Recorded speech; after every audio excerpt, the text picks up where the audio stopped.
Good evening everyone. Welcome to the current affairs class. April का sir हम लोग discuss कर रहे थे, आज उसी में कंटिन्यू करेंगे। बट एक बार कंफर्मेशन दीजिए, ऑडियो वीडियो क्लियर है आप लोगों तक?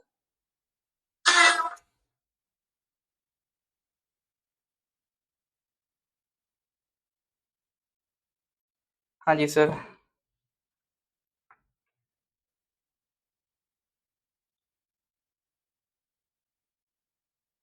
गुड इवनिंग जी, गुड इवनिंग।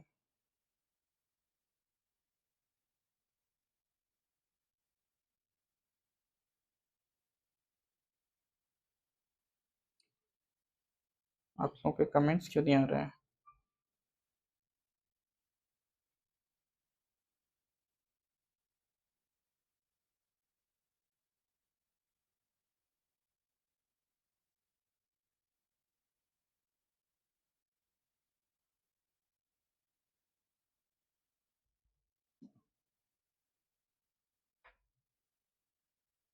ऑलराइट,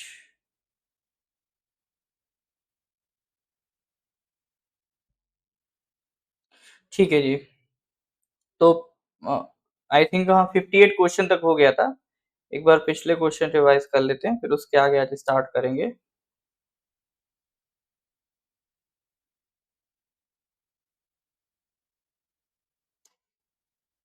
हाँ, इसका आंसर बताइएगा। ये हम लोगों ने पिछली क्लासेस में यहाँ तक डिस्कस करके मतलब ये क्वेश्चन नंबर 54 पिछली क्लास में डिस्कस किया हुआ है। Which of the following space organization has confirmed a Dragonfly rotorcraft mission to Saturn's moon Titan? हाँ जी, इसका क्या होगा करेक्ट आंसर क्वेश्चन नंबर 54 का, बताइए जरा।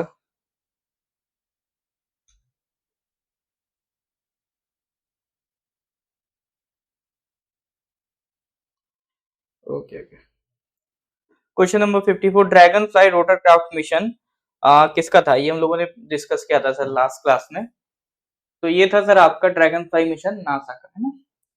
58 डिस्कस हो गए थे पिछली क्लास तक।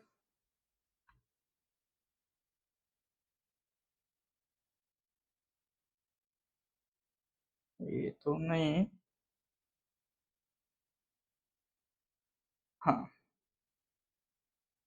हाँ, चौंबी जी ऑफलाइन क्लास अगर आपको ज्वाइन करना है तो ये नंबर आप लिख लो, 8076535685। ठीक है, इस नंबर पे आप व्हाट्सएप कर दिएगा, स्क्रीनशॉट ले लीजिए इसका।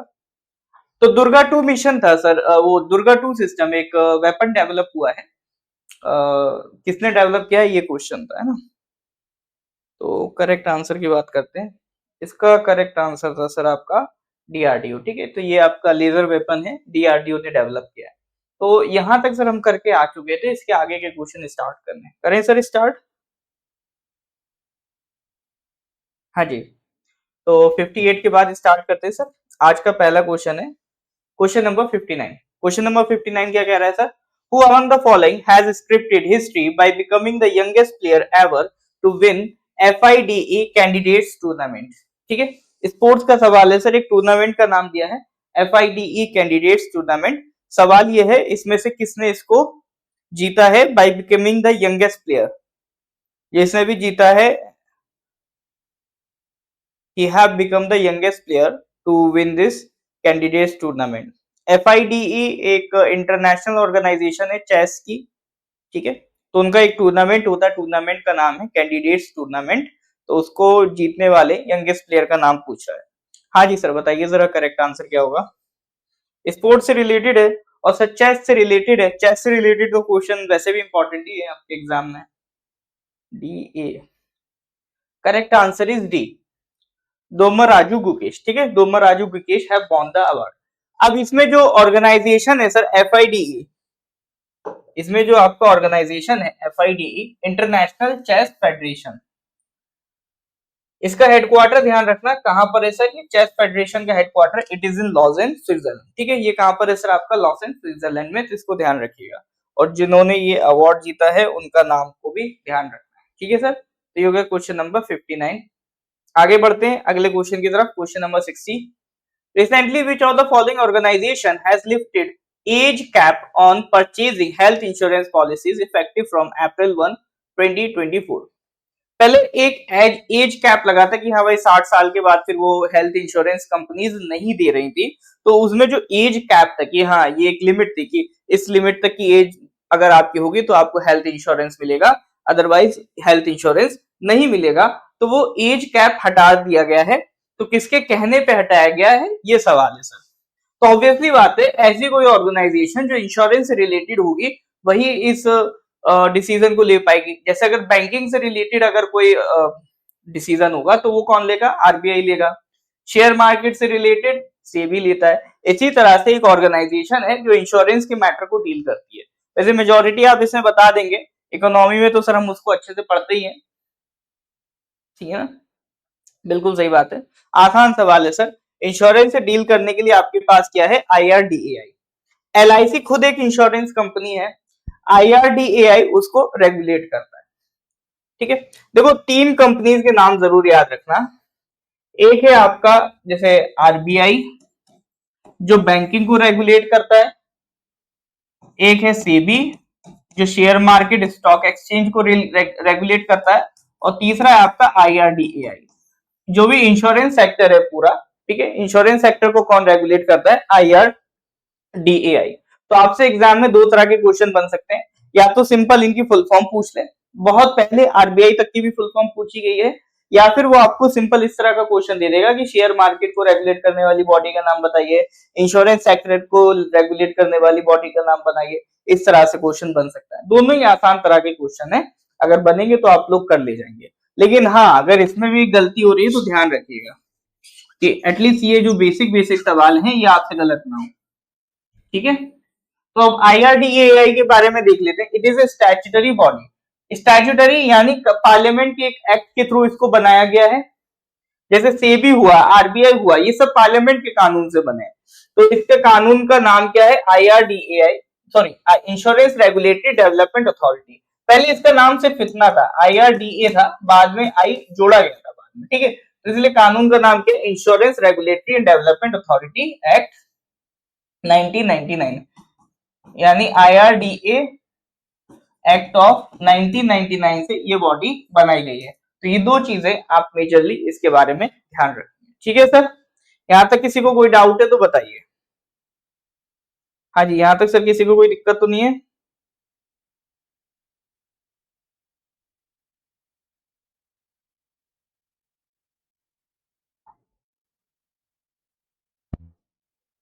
क्लियर है तो गिव मी थम्स अप। फिर उसके बाद कोई डाउट है तो बताइए, अदरवाइज हम लोग फिर अगले क्वेश्चन की तरफ आ रहे हैं, है ना। तो जिनको क्लियर है वो आगे बढ़ते हैं, अगले क्वेश्चन पे आ जाइए, जिनको डाउट है वो डाउट पूछें। क्वेश्चन नंबर 61, ठीक है, क्वेश्चन नंबर 61 क्या कह रहा है, recently which of the following companies has received Navratna status. ये नवरत्ना स्टेटस का मतलब क्या है, देखो जितनी भी सरकारी कंपनीज होती हैं जिनको हम कहते हैं पीएसयू, पीएसयू बोले तो पब्लिक सेक्टर अंडरटेकिंग्स। ठीक है, जितनी भी सरकारी कंपनीज हैं तो उनको हम कहते हैं पीएसयू।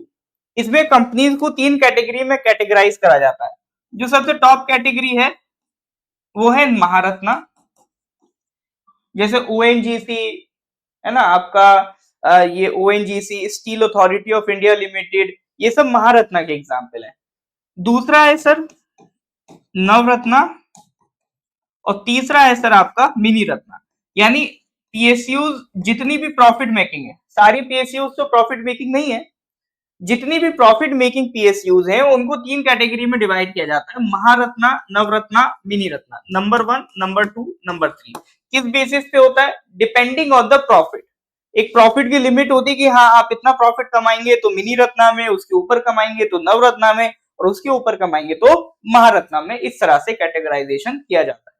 अब इस कैटेगराइजेशन का सर फायदा क्या होता है, इस कैटेगराइजेशन के बेसिस पे उस कंपनी को ऑटोनॉमी दी जाती है कि वो अपने दम पे डिसीजन ले सकती है, उतने ही बड़े बड़े या उतने लेवल का इन्वेस्टमेंट अपने ऑटोनॉमी पे ले सकती है। ठीक है, तो जितना बड़ा स्टेटस होगा कंपनी को उतना ही उस कंपनी के पास ऑटोनॉमी होगी काम करने की। ठीक है, तो ये है आपका महारत्ना, नवरत्ना, मिनी रत्ना। तो ये क्वेश्चन ये है कि इनमें से एक कंपनी को अभी नवरत्ना का स्टेटस मिला है, तो वो कंपनी का नाम पूछ रहा है। तो देख लेते हैं सर। ओके, तो देखो कमेंट सर जरूर करा करिए, कोशिश करिए कमेंट जरूर करें, क्योंकि ये लाइव क्लास चल रहा है। लाइव क्लास में जरूरी होता है आप चीजों को इंटरेक्ट करते करते सीखो। अगर आप सिंपल देख रहे हो और बस नोट कर रहे हो, तो उस केस में तो रिकॉर्डिंग आपके लिए ज्यादा बेस्ट है, क्योंकि वहां पर आपके पास फ्लेक्सिबिलिटी होगी कि आप उसको थोड़ा सा फास्ट फॉरवर्ड करके भी देख सकते हो। लेकिन अगर लाइव क्लास में देख रहे हैं तो कोशिश करिए इंटरेक्ट करिए, आंसर जरूर दीजिए। आंसर देने से फायदा क्या होता है सर, आप जब भी क्वेश्चन का आंसर दे रहे हैं तो आप ज्यादा उसको गहराई में सोचेंगे, ठीक है, उस पर उतना ही एफर्ट देंगे, उतना ही टाइम देंगे। और किसी भी चीज पे आप किसी भी क्वेश्चन पे जितना आप टाइम दे दोगे, जितना उस पर दिमाग लगा दोगे, उतना ही वो आपकी मेमोरी में ज्यादा टाइम तक रिटेन कर पाओगे, और उसको उतना ही रिटेन करना आसान हो जाता है, ठीक है। इसलिए बेहतर है कि सर कमेंट जरूर करें जो भी आपको आंसर लगता है। गलत कर दो सर कोई दिक्कत नहीं, यहाँ कोई जज करने वाला नहीं है, बस एग्जाम में सही करना है। यहाँ पर जितनी गलती करनी है आप कर डालो, ठीक है। तो इनमें से किसको सर नवरत्ना का स्टेटस मिला है, तो एनएफएल, नेशनल फर्टिलाइजर्स लिमिटेड, ठीक है, कंपनी का नाम है सर नेशनल फर्टिलाइजर्स लिमिटेड, उन्हें मिला है नवरत्ना का स्टेटस। अब देखो नवरत्ना के स्टेटस से फायदा क्या होगा, Navratna companies have the authority to make significant investment without central approval, including up to 1,000 crore without approval, ठीक है।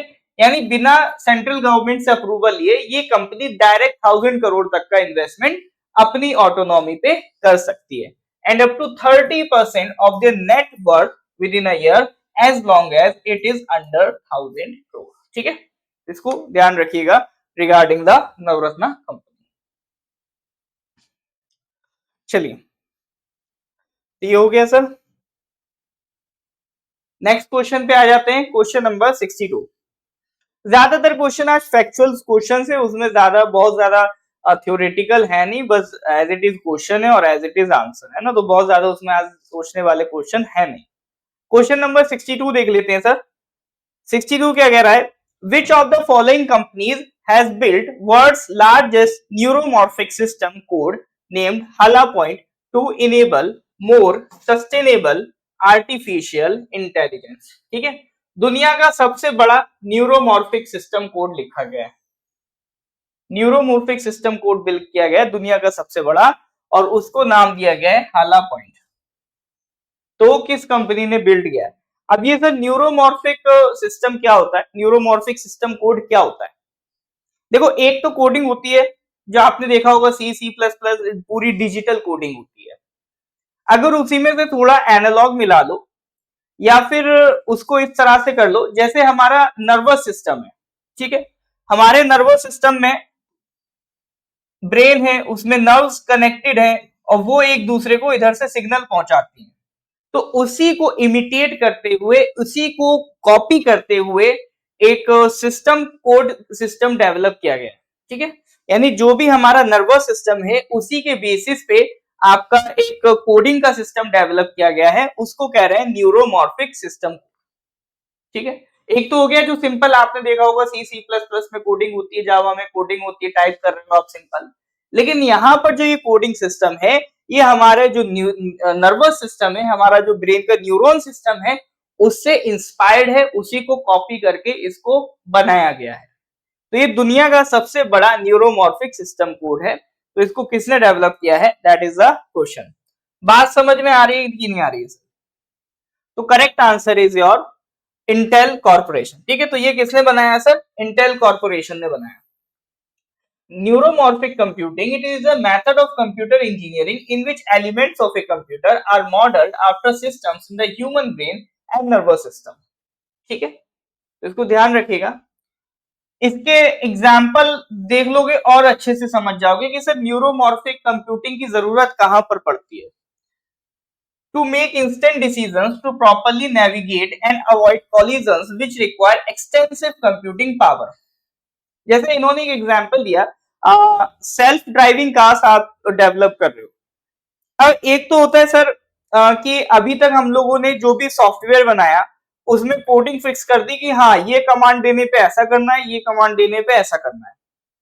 लेकिन जब आप गाड़ी ड्राइव कर रहे हो तो उसमें मिलियंस ऑफ पॉसिबिलिटीज हैं, ऐसा हो सकता है। सिंपल जो हम लोग सॉफ्टवेयर यूज करते हैं उसमें एक स्पेसिफिक सेट ऑफ पॉसिबिलिटी है, सबके लिए अपना अपना एक कोड बन रखा है, उसी के अकॉर्डिंग चीजें चलेंगी। लेकिन अगर गाड़ी चल रही है बाजार में, रोड पे, तो मिलियंस ऑफ पॉसिबिलिटीज हैं, जो हो सकता है आपने उसकी कोडिंग करी भी ना हो। ठीक है, तो उसको कैसे डील किया जाएगा? अब सेल्फ ड्राइविंग कार भी सर ऐसा तो है नहीं कि मतलब ह्यूमन आप बैठा रहे हो तो ह्यूमन ब्रेन डील करे। तो ह्यूमन ब्रेन की सर स्पेशलिटी क्या है? ये अपने आप चीजों को सोच सकता है, जितना इसके पास इनपुट है उसी के बेसिस में ये उसको प्रोसेस करके बेस्ट पॉसिबल जो सॉल्यूशन होगा वो निकाल के देगा, भले ही आपने उसमें डायरेक्टली फीड वो नहीं भी करा हो। तो ये जो न्यूरोमॉर्फिक कंप्यूटिंग है ये भी यही है, आप इसमें जो इनपुट दोगे उसी के बेसिस पे जो बेस्ट पॉसिबल सॉल्यूशन होगा वो वहां पर वो निकाल के देगा उस कॉम्प्लेक्स सिचुएशन को डील करने के लिए। तो ऐसे सिचुएशन जहां पर मिलियंस ऑफ पॉसिबिलिटीज हैं, जहां आप सिंपल बाइनरी कोडिंग वगैरह करके उसको सॉल्व नहीं कर सकते, उसकी भी एक लिमिटेशन है, तो वहां पर आपका काम आती है न्यूरोमॉर्फिक कंप्यूटिंग। और उसका सबसे बेस्ट एग्जांपल है आपका जो सेल्फ ड्राइविंग कार्स है उसमें डेवलप करना। ठीक है, तो वहां पर इनका यूज होता है। ठीक है सर, तो अभी इसका जो कोडिंग है, दुनिया की सबसे बड़ी कोडिंग जो सिस्टम बनाया है न्यूरोमॉर्फिक में, वो किसने बनाया है? इंटेल ने बनाया। आई होप ये बात समझ में आ रही होगी। थोड़ा सा सर देखो टेक्निकल है, इसीलिए मैंने कोशिश करी है मतलब आसान से आसान शब्दों में इस चीज को समझाने की। तो मैं बहुत ज्यादा इसमें डीप नहीं ले जाना चाह रहा हूँ, लेकिन बस इतना चाह रहे हैं कि सर आपको बेसिक आइडिया लग जाए कि चल क्या रहा है। ये जो कोडिंग है, जैसे हमारा न्यूरॉन सिस्टम वर्क करता है उसी के बेसिस पे ये आपका कोडिंग काम करेगी, इतना आप ध्यान रखना। ठीक है सर, नेट प्रॉब्लम हो रहा है। हाँ जी, अभी बारिश वगैरह भी तो बहुत चल रही है वहाँ। ईटानगर में तो खबर मिली थी क्लाउड बर्स्ट हुआ है, आपका पूरा ईटानगर नाहरलगुन का रास्ता पूरा डैमेज हो गया है, क्लासेस की दिक्कत हो गई वहाँ ईटानगर नाहरलगुन ट्रेवल करने में भी। ध्यान रखिएगा आप सब लोग अपना अपना। ठीक है ना? चलिए, यहाँ तक किसी को कोई डाउट है तो सर बताइए, क्लियर है तो गिव मी थम्स अप।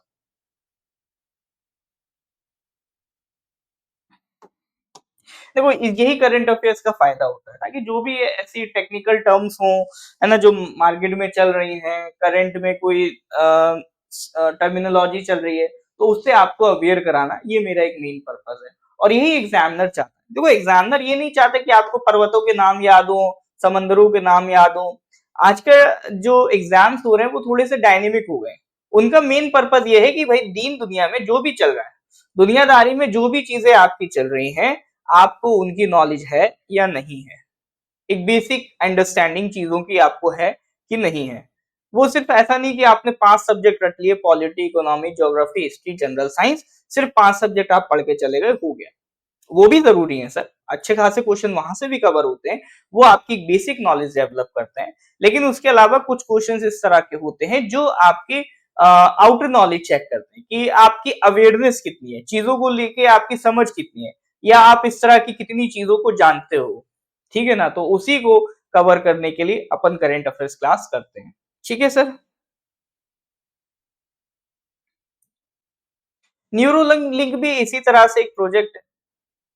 उसमें आपका एक चिप आपकी बॉडी में डाल दी जाएगी, ब्रेन में लगा दी जाएगी और एक सिस्टम से वो कनेक्ट हो जाएगी। तो आप जो भी सोचोगे वो आपका सिस्टम करेगा। मतलब आपको कमांड देने की हाथों से, जैसे अभी आप कंप्यूटर पे कोई भी काम कर रहे हो, आप अपने हैंड्स का या वॉइस का यूज करके तो कमांड दे रहे हो, हे सिरी डू दिस तो बोल रहे हो या टाइप कर रहे हो, वहां पे आप सोचोगे काम हो जाएगा। तो वो न्यूरा लिंक है।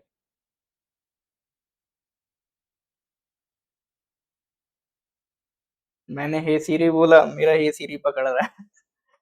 तो ईटानगर में सर देखिए जल्दी आएंगे। अभी तो आपका वर्जिस्टर है ईटानगर में, ठीक है। तो ईटानगर में तो अगर आप वहां पर अभी लास्ट बैच चल रहा है मैथ्स का, मैथ्स और रीजनिंग का अमरजीत सर का, तो आप अगर अभी ज्वाइन करना चाहते हैं तो आप ईटानगर ऑफिस में कांटेक्ट कर लीजिएगा। ठीक है, चलिए। नंबर नंबर वैसे तो यहाँ मेंशन होगा, मैं एक बार फिर से लिख देता हूँ। मैथ्स और रीजनिंग का लास्ट बैच चल रहा है, अमरजीत सर आपका ले रहे हैं। तो आप अगर ज्वाइन करना चाहते हैं, फिर आप बाद में कहोगे सर चला गया तब हम मिस हो गया, ठीक है, तो उससे बेटर है अभी आप जाओ क्लास ले लो। 8076535685। ठीक है। एक मिनट,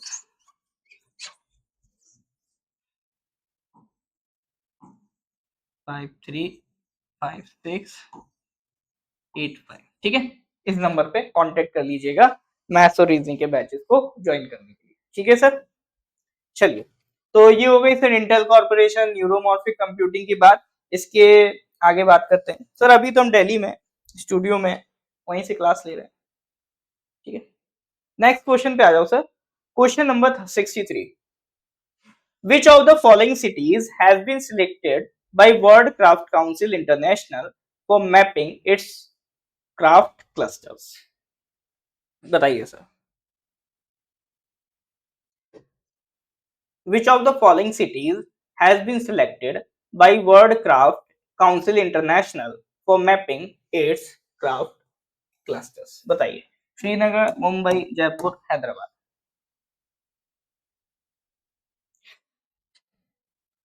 एक्चुअली अभी कुणाल सर के सिस्टम में थोड़ा सा दिक्कत चल रहा था, इसलिए अभी सर का क्लास ऑफ कर रखा है कुछ टाइम के लिए।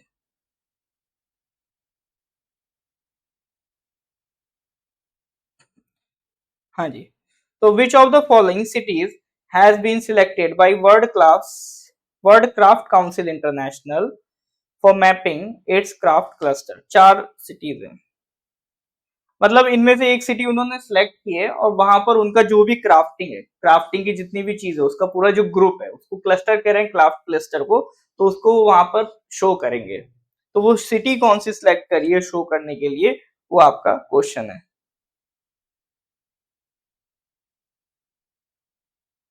देखिए, स्टूडियो में जो भी क्लासेस पॉसिबल हो पाती है ना, तो वो बोर्ड पे ही होती हैं।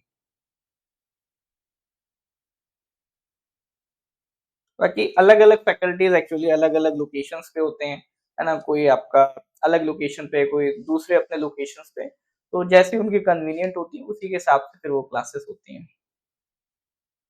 ठीक है सर, चलिए इसका करेक्ट आंसर क्या होगा? Correct answer is Srinagar. WCCI। ये WCCI क्या है, ठीक है। तो क्राफ्ट मैपिंग के लिए किसको सिलेक्ट किया गया? श्रीनगर, पहली चीज। अब ये WCCI क्या है? It works on the recognition and preservation of traditional crafts across the globe. दुनिया भर में जितना भी ट्रेडिशनल क्राफ्ट है उसको प्रिजर्व करने के लिए ये ऑर्गेनाइजेशन काम करती है, WCCI। वर्ल्ड आपका जो क्राफ्ट इंटरनेशनल है उसका नाम ध्यान रखिएगा। अब कोई भी अगर इंटरनेशनल ऑर्गेनाइजेशन आप पढ़ते हो, तो अगर दो चार भी क्लास करिए तो आपको इतना आइडिया लग गया होगा कि हमें सबसे पहले क्या पता होना चाहिए। अगर कोई भी इंटरनेशनल ऑर्गेनाइजेशन आप पढ़ रहे हो, तो आपके माइंड में पहला सवाल यही आना चाहिए, इसका हेडक्वार्टर कहाँ है, ठीक है। तो इसका हेडक्वार्टर सर देखो यहाँ पर मैंने मेंशन कर रखा है। इट इज लोकेटेड, कि ये जो बदलते रहते हैं इस टर्म के लिए, जो इसका हेडक्वार्टर है वो कहाँ पर है सर? कुवैत में। ठीक है, टर्म बदलता है, हेडक्वार्टर बदलता है। अभी जो करंट टर्म है इसका, उसमें इसका हेडक्वार्टर है कुवैत, ठीक है। अब घर पे जाना, मतलब घर पे तो आप हो गई, गूगल कर लेना क्लास के बाद कुवैत की कैपिटल क्या है, ठीक है। बहुत टफ सी कैपिटल है, 2-4 दिन लगेंगे याद करने में, देख लेना एक बार। कोई भी कंट्री का नाम सुनो, कैपिटल सोच लो। कोई भी इंटरनेशनल ऑर्गेनाइजेशन सुनो, हेडक्वार्टर सोच लो। ये जरूर मेक श्योर करो सर कि ये करना है, ठीक है। चलो, ये हो गया सर क्वेश्चन नंबर 64। आगे बढ़ते हैं अगले क्वेश्चन, क्वेश्चन नंबर, सॉरी ये था 63। Next question is question number 64। As per recent information, which of the following ministries has granted authorized economic operator status to India's gem and jewelry industry? तो एक specific type of status होता है, AEO, authorise economic operator status. अभी इसकी बात करेंगे, क्या होता है sir authorise economic operator status? ये किसको दिया गया है? इंडिया की जेम एंड ज्वेलरी इंडस्ट्री को दिया गया है। तो सवाल यह है कि कौन सी मिनिस्ट्री ने दिया है। देखो, ये थोड़ा सा इंडस्ट्री की बात हो रही है, कॉमर्स से रिलेटेड बात हो रही है, तो इसका जो भी आंसर होगा, तो एक ऑप्शन तो आप ये कह सकते हो कि इंडस्ट्री से रिलेटेड मिनिस्ट्री हो सकती है।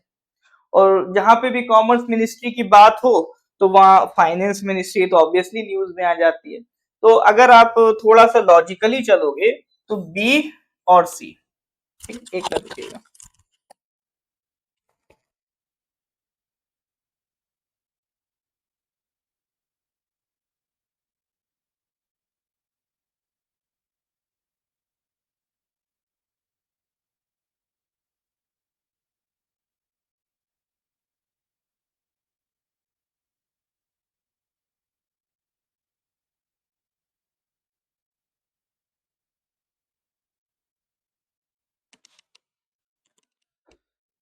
हाँ जी, तो सवाल क्या है sir? Authorise economic operator status India की जैम एंड ज्वेलरी इंडस्ट्री को दिया गया है, किसने दिया है? तो देखो इसमें कॉर्पोरेट और माइंस का तो कोई रूल नहीं लग रहा है। अगर आप थोड़ा भी इंटेलिजेंट गैसिंग करोगे तो कॉमर्स मिनिस्ट्री और फाइनेंस मिनिस्ट्री, इन दोनों में से होने के चांसेस ज्यादा है। और कॉमर्स मिनिस्ट्री होने के चांसेस आपको थोड़ा सा ज्यादा लग रहे होंगे, लेकिन जरूरी नहीं है यही आंसर हो। ठीक है, तो बाकी ये स्टेटस किसने दिया है? फाइनेंस मिनिस्ट्री ने दिया है। ठीक है, ऑथोराइज इकोनॉमिक ऑपरेटर का जो स्टेटस है इंडिया की जेम एंड ज्वेलरी इंडस्ट्री को किसने दिया है? फाइनेंस मिनिस्ट्री ने दिया है। थोड़ा बहुत अगर आप इंटेलिजेंट गैसिंग कर पा रहे हो, चार में से दो ऑप्शन भी एलिमिनेट कर पा रहे हो, ये भी आपके लिए एक जीत है। क्योंकि जनरली आपके एग्जाम में निगेटिव मार्किंग तो होती नहीं है, एपीएसएसबी में तो नहीं है। तो जब आपके पास चार ऑप्शन थे तो करेक्ट होने की प्रोबेबिलिटी थी 25%। चार में तुक्का मारोगे। अगर आपने एलिमिनेट कर दिए दो ऑप्शन और अब बस दो ऑप्शन में आपको तुक्का मारना है, तो वहां पर आपके क्वेश्चन सही होने की प्रोबेबिलिटी बढ़ जाती है, दैट कम्स टू 50%। ठीक है ना? तो इस तरह के क्वेश्चन भी जरूर अटेम्प्ट करो आप, जहां पर दो ऑप्शन में से एक चूज करना हो, वहां पर प्रोबेबिलिटी सही होने की अच्छी खासी बढ़ जाती है। चलिए, तो इकोनॉमिक, ये ऑथोराइज इकोनॉमिक ऑपरेटर स्टेटस क्या है? It is an internationally recognised standard that shows a business rule in the international supply chain is secure and has customs control procedure that meet certain standards. ठीक है, तो कोई भी चीज आपका एक जगह से दूसरी जगह एक्सपोर्ट होती है, सप्लाई चेन का पार्ट बनती है, तो उसको एक रिकॉग्निशन की जरूरत पड़ती है कि हाँ, इस ये इंडस्ट्री का जो काम है वो सिक्योर है, आप इस पे भरोसा कर सकते हो। ठीक है, तो इनकी जो सप्लाई चेन है वो सिक्योर है, यानी हाँ, यहाँ से अगर आप माल ऑर्डर करोगे यहाँ से आपको मिल जाएगा। एंड हैज कस्टम्स कंट्रोल, जो कस्टम्स के जो भी प्रोसीजर हैं वो फॉलो करते हैं, तो ये एक रिकॉग्निशन होता है। किसी भी इंडस्ट्री को ये रिकॉग्निशन दिया गया है, तो यानी ये बोल रहे हैं कि जो कस्टम्स वगैरह के प्रोसीजर हैं वो इनके क्लियर हैं, क्लियर चेक मिल रहा है और सप्लाई चेन भी इनकी भरोसेमंद है, आप इस पे रिलाई कर सकते हो। तो अगर फाइनेंस मिनिस्ट्री ने इनको ये स्टेटस दे दिया है तो आगे इनके लिए एक्सपोर्ट वगैरह करना आसान हो जाएगा। ठीक है, तो ये फायदा होता है ऑथोराइज इकोनॉमिक ऑपरेटर स्टेटस का। बाकी बहुत डिटेल में नहीं जाना है, कोई भी आपसे नहीं पूछने वाला। अगर क्वेश्चन आएगा तो सीधा यही आएगा कि ये स्टेटस कौन सी मिनिस्ट्री ने दिया, क्योंकि ये क्वेश्चन अगर आ गया, हालांकि बहुत ज्यादा चांसेस नहीं है, लेकिन अगर फिर भी आ गया तो 90% जनता आंसर लगा के आएगी कॉमर्स मिनिस्ट्री। ये क्वेश्चन उठाने का पर्पस यही था, क्योंकि आप देख रहे हो कि इंडस्ट्री की बात हो रही है, इंडस्ट्री की बात हो रही है तो तुक्का लगा देते हैं कॉमर्स मिनिस्ट्री, लेकिन यहाँ पर करेक्ट आंसर है आपका फाइनेंस मिनिस्ट्री। ठीक है ना? तो ये क्वेश्चन ऐसा है, वैसे तो जहां तक आएगा नहीं, लेकिन अगर आ गया तो गलत बहुत लोगों का कराएगा। ठीक है, इसलिए मैंने इसको उठाया।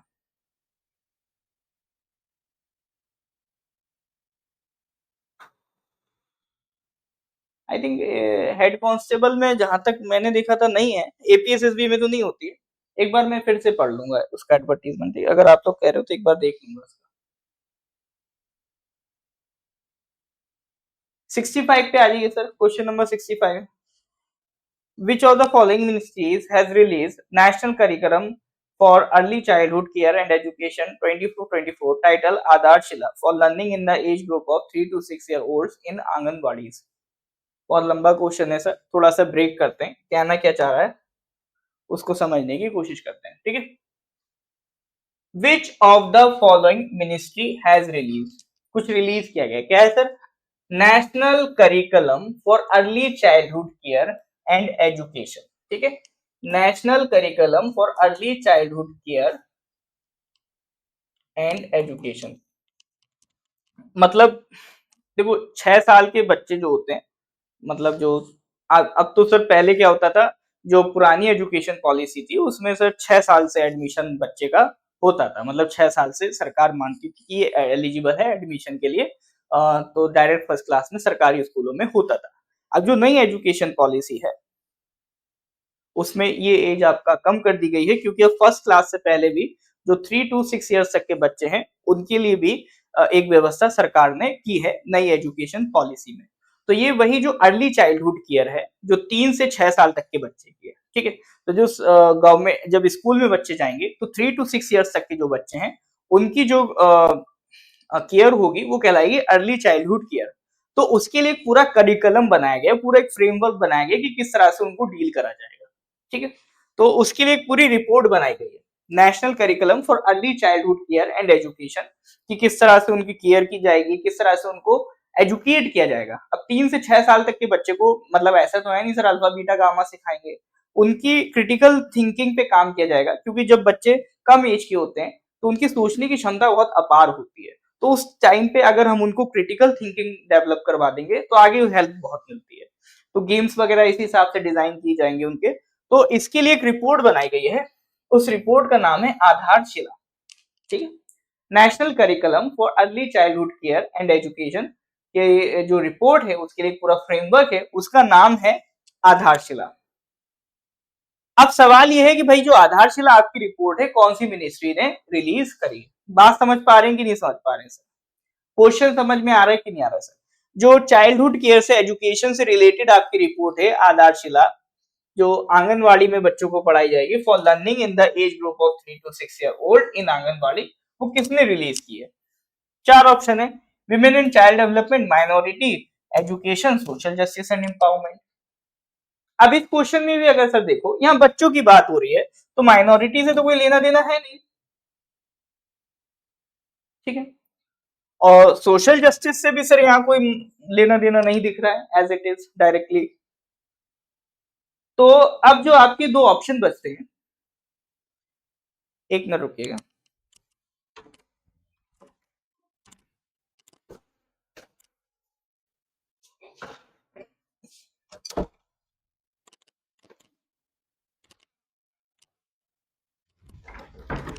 हाँ जी, अब आपके जो दो ऑप्शन बचते हैं सर, एक है women and child development ministry, दूसरा बचता है एजुकेशन मिनिस्ट्री।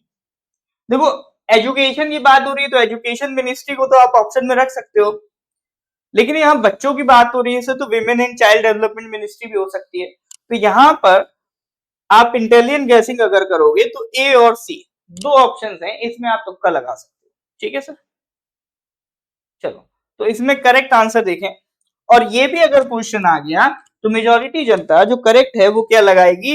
एजुकेशन मिनिस्ट्री लगाएगी, जबकि correct answer is ministry of women and child development. ठीक है, करेक्ट आंसर क्या है? Ministry of women and child development. इन्होंने जो रिपोर्ट बनाई है वो आधारशिला आंगनवाड़ी के बच्चों के लिए।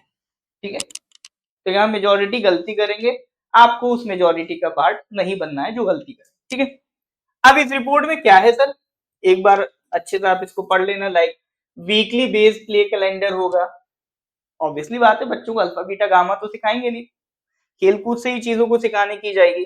Next 36 weeks are spent exploring free play, conversation, creation and appreciation, reflection, ये सारी चीजें हमारे टाइम में तो थी नहीं, हमारे टाइम में तो थर्ड क्लास में जाती ABCD शुरू हो गया था, है ना।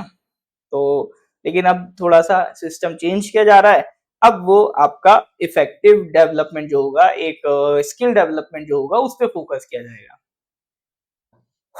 चलो तो ये था क्वेश्चन नंबर 65, एक बार आप इसको पढ़ लेना। MCQ बेस्ड एग्जाम दे रहे हो तो कोई जरूरत नहीं है, बाकी अगर APPSC में दे रहे हो सर मेंस वगैरह के क्वेश्चन तो जरूरी है सर, तो एक बार पढ़ लेना रिपोर्ट को। ठीक है, चलिए तो यहाँ तक कोई डाउट है तो जरा बताइए, क्लियर है तो give me a thumbs up.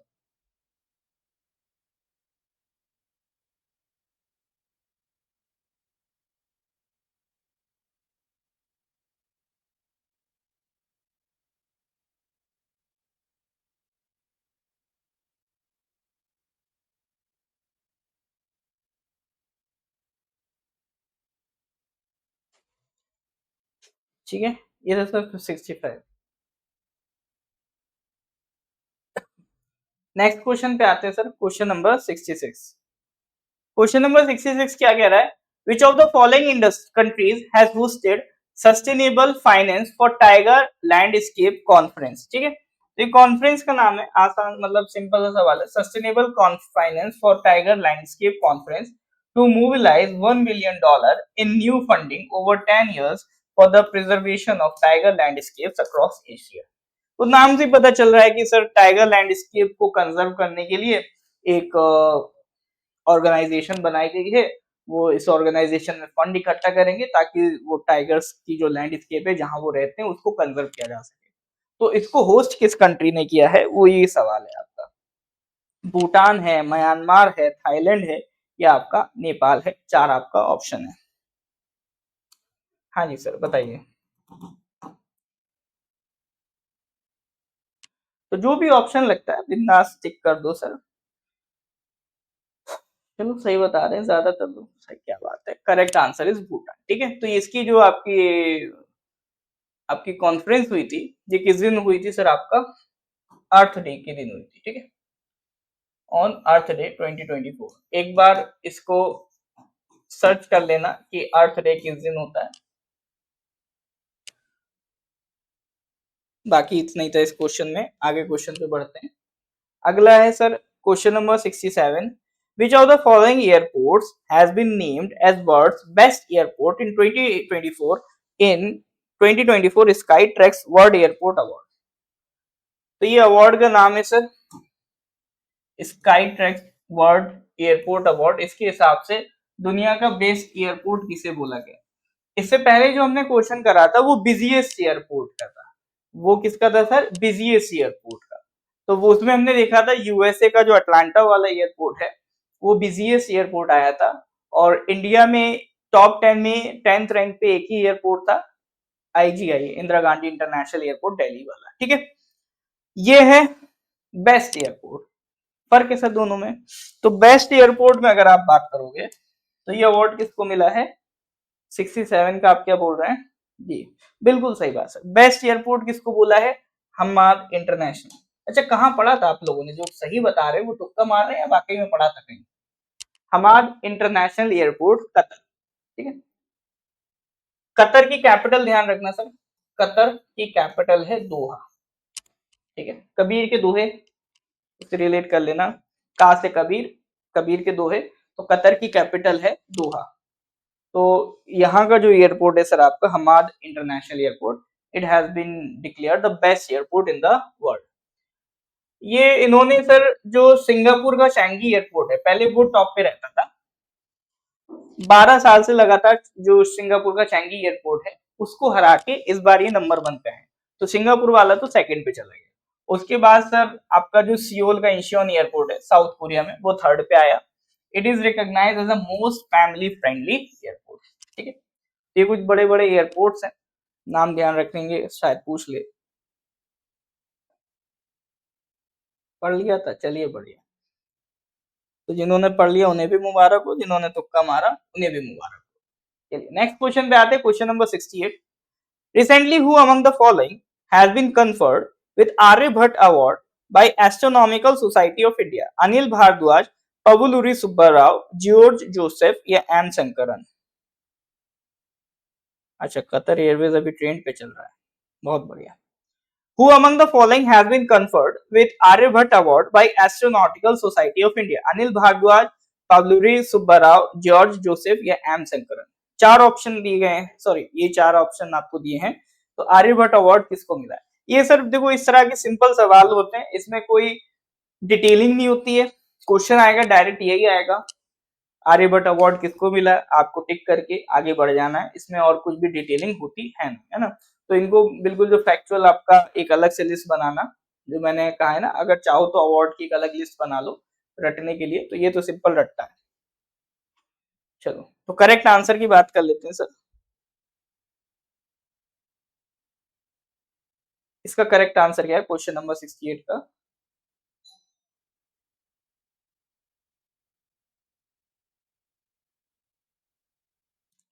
एक तक रुकिएगा।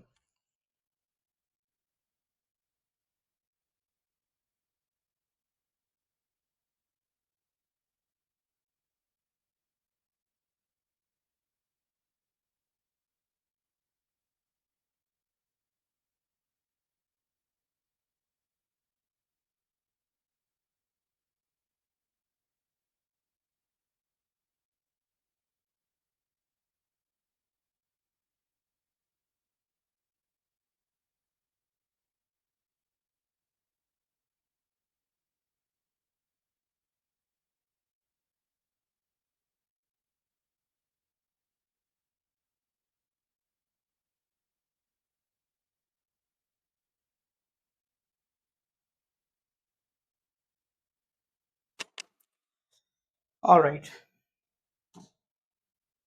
तो ये अवार्ड किसको मिला है sir? Aryabhata award, Pavuluri Subbarao, P Subbarao short में याद रख सकते हैं। The founder, CEO and chairman of Ananth technologies has been conferred with the prestigious Aryabhata award by Aeronautical Society of India. This honor recognizes Rao's tremendous lifetime contribution to the promotion of astronautics in India. ठीक है, P Subba Rao ji का नाम ध्यान रखिएगा। He has been conferred with the Aryabhata award. ठीक है sir, चलिए यहाँ तक कोई डाउट है तो बताइए।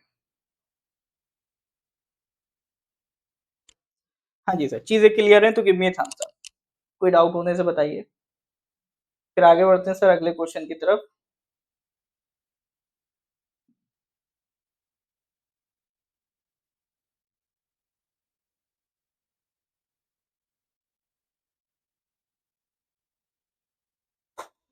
Question number 69। Recently, Asian Wrestling Championship 2024 has been organized at which of the following places? Asian Wrestling Championship 2024 has been organized at which of the following places? दो प्लेसेस तो किर्गिस्तान की तोकमोक और बिश्केक, और दो places Kazakhstan की आस्ताना and Aktau. Correct answer आपको बताना है। ठीक है, और इसमें जो ये Bishkek it is the capital of Kyrgyzstan. Correct answer is Kyrgyzstan. ये जो आपका क्या नाम था, एशियन रेसलिंग चैंपियनशिप हुआ है 2024 का, ये कहां पर हुआ है सर? आपका किर्गिस्तान, बिश्केक में। ठीक है, बिश्केक में हुआ है। अगर हम बात करें सीनियर इंडियन रेसलिंग टीम जो है, ये कितने मेडल्स लेके आए? 9 मेडल्स लेके आए, 4 सिल्वर और 5 ब्रॉन्ज लेके आए। ठीक है, चलो तो डिटेलिंग याद रखना। That was question number 69। एक और क्वेश्चन कर लेते हैं sir, question number 70। Which of the following port has received approval from the government to operate as India's first transshipment port? Transshipment port क्या होता है? अभी मैं एग्जाम्पल से आपको समझा दूंगा। ट्रांसशिपमेंट पोर्ट, तो इंडिया का पहला ट्रांसशिपमेंट पोर्ट बनने का अप्रूवल किस पोर्ट को मिला? मोरमुगांव, विजिंजम, जेएनपीटी या कांडला पोर्ट? देखो, कोशिश करना है इन सब की स्टेट जरूर याद हो। जितने भी पोर्ट्स हैं इंडिया में, मेजर पोर्ट्स, उनके स्टेट जरूर याद रख लेना। इस पे क्वेश्चन बेसिक बेसिक एपीएसएसबी में या छोटे मोटे एग्जाम में बनते रहते हैं। जैसे ये गांव से याद रखना, मरमू गांव, गांव से याद रखना, ये है सर गोवा का। ठीक है, विजिंजम ये है केरला का। जवाहरलाल नेहरू पोर्ट ये है सर महाराष्ट्र का। स्टेट्स के नाम जरूर ध्यान रखना सर। ठीक है, कांडला पोर्ट ये मिलेगा आपको गुजरात। इसका अभी नाम चेंज हुआ था कुछ साल पहले, कांडला पोर्ट का नाम चेंज हुआ था। तो नाम चेंज होके नया नाम क्या हुआ था उसको अगर पता हो तो कमेंट में मेंशन कर देना, नहीं तो एक बार जाके गूगल कर लेना। वो क्वेश्चन आपका एग्जाम में आया था एपीएसएसबी में लास्ट ईयर, इसलिए पूछ रहा हूँ। वैसे मैं पहले भी पढ़ाता था, लास्ट ईयर एपीएसएसबी ने सेम चीज पूछ ली। तो ये जो एयरपोर्ट है, फर्स्ट ट्रांसशिपमेंट एयरपोर्ट बनने का अप्रूवल मिल रहा है विजिंजम पोर्ट को। विजिंजम पोर्ट कहां पर है सर? ये आपका केरला में। ठीक है, केरला की कैपिटल बताओ तो कमेंट करो। ट्रांसशिपमेंट पोर्ट होता क्या है? देखो, एक तो होता है सर, मान लो एक कंट्री से सामान चला और जहां पहुंचना है वहां डायरेक्ट पहुंच गया। लेकिन कभी कभी क्या होता है, एक कंट्री से जहां सामान चला और जहां पहुंचना है वहां डायरेक्ट नहीं पहुंचेगा। वो पहले कोई इंटरमीडिएट पोर्ट आएगा, उस पे सामान उतारेगा, फिर वो उस पोर्ट से दूसरे पोर्ट पर जाएगा। ठीक है, उसको कहते हैं ट्रांसशिपमेंट पोर्ट।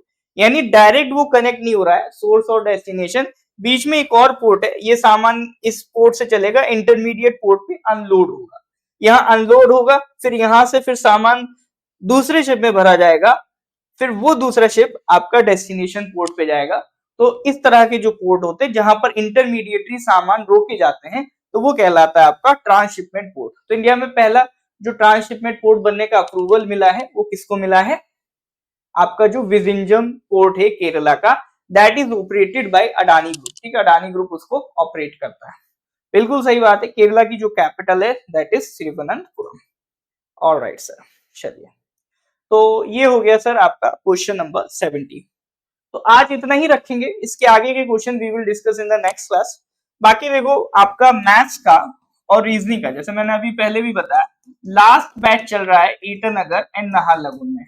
अमरजीत सर आपका क्लास ले रहे हैं, लास्ट बैच है मैथ्स रीजनिंग का, ईटानगर में, नाहरलगुन में। तो अगर आप ज्वाइन करना चाहते हैं तो ये जो नंबर है इस पर कांटेक्ट कर लेंगे। या ऑनलाइन में भी ज्वाइन करना है,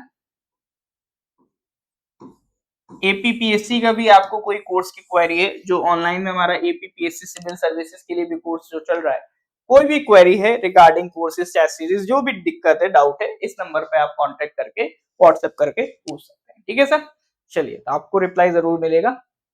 ठीक है, आज इतना ही रखते हैं सर। लेक्चर अच्छा लगा हो तो लाइक कर देंगे, कलीग्स के साथ शेयर कर देंगे, यूट्यूब पे देख रहे हैं तो सब्सक्राइब कर दें, फेसबुक पे देख रहे हैं तो पेज को लाइक कर दें। ठीक है, मिलते हैं फिर सर अगली क्लास में। Till then, goodbye, have a nice day.